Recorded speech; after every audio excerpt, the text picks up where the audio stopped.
Hey guys, welcome back to Talking Tech Thursdays. Today we're going to be talking about desktop computers. So here's our new episode, episode 1. We're going to be opening up a desktop computer and looking at what's inside. Alright guys, so here we have is our desktop.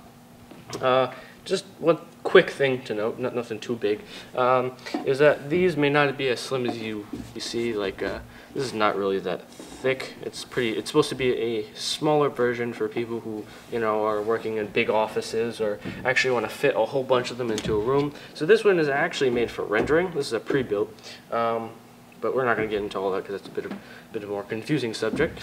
So let's open it up. Let's start this. There's the pull tab here. Just release lever. Alright, so what are we looking at? I mean, this looks like a big jumble of wires and God knows what, So, okay, there's two things that are here before I can really get into anything else. Is the card reader. No, what am I talking about? The CD reader or the DVD drive. You can actually just pull this up. Nice, easy to release thing here. Let me see if I can pull this out. That might be a bit of an easier process than going through the whole releasing it and whatnot. Pull this wire. So there's two wires here. This is a power wire. It's got four little wires. I believe one is positive, one's negative, and the other two are ground. So you don't short out your circuit. Now these little guys are pretty well in there. Actually, I can pull the front panel off here. This little thing is where you turn on your computer. You got your little power button there. You got your little USB ports here. Got your audio and audio input and audio output. So here, let's pull this out. And here it is. This is your DVD drive. Nice little box here. Nothing too much. This is where you put in your wires. The big one there to the left is the power, and the one to the right is the data transfer. And the other one, I really don't know what that's for. Never used it, so I couldn't tell you what it is, but nothing big. Not needed, at least. Alright, let's put that to the side. Move that to the side as well. Alright, so as you can see, we just kind of have a skeleton of a container here. Nothing much to look at. Let's turn this around. Let's move some of these things around so you can see this next part. Alright. So right here is your power input. This big hunk of metal is pretty important. You need power to power this thing. You don't want to just go, well, I don't need power. You can't use your computer.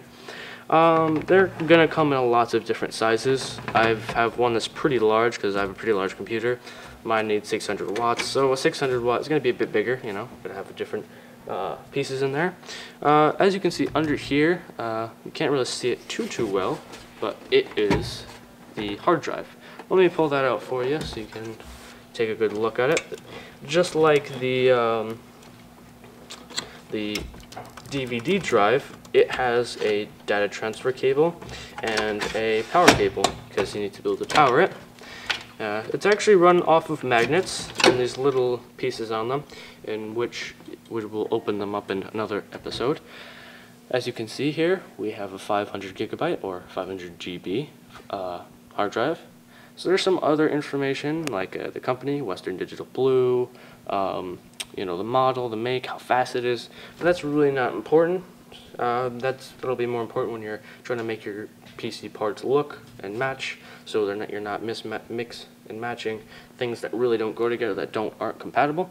As you can see under here, there's a little circuit board.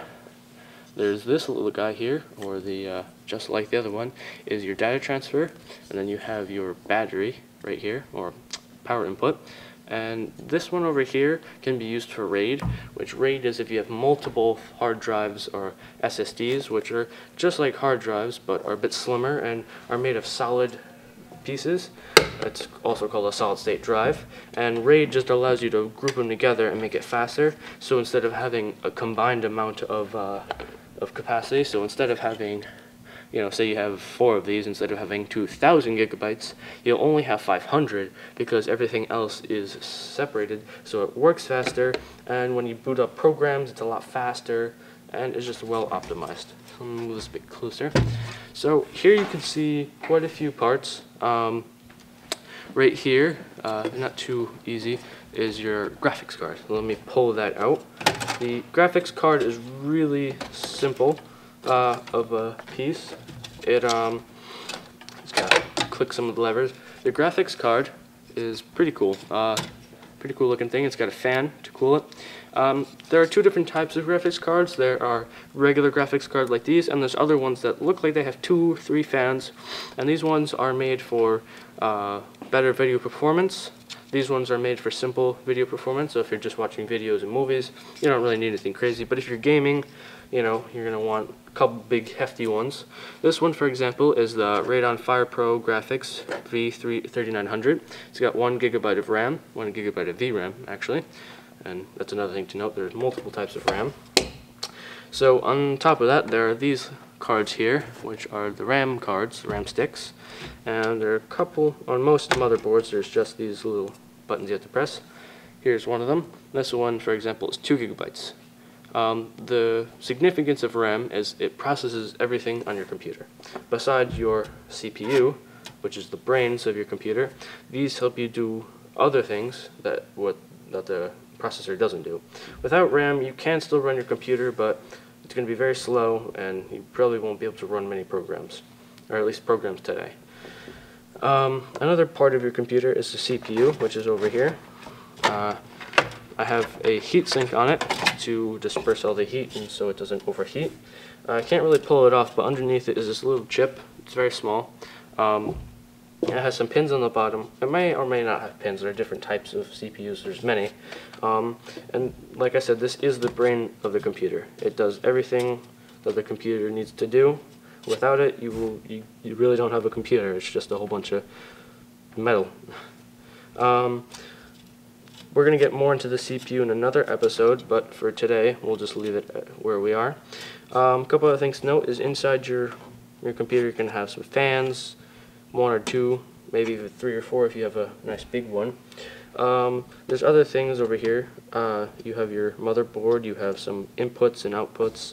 Not really much to talk about on that, so that's all we have time for today. So see you next Thursday, guys.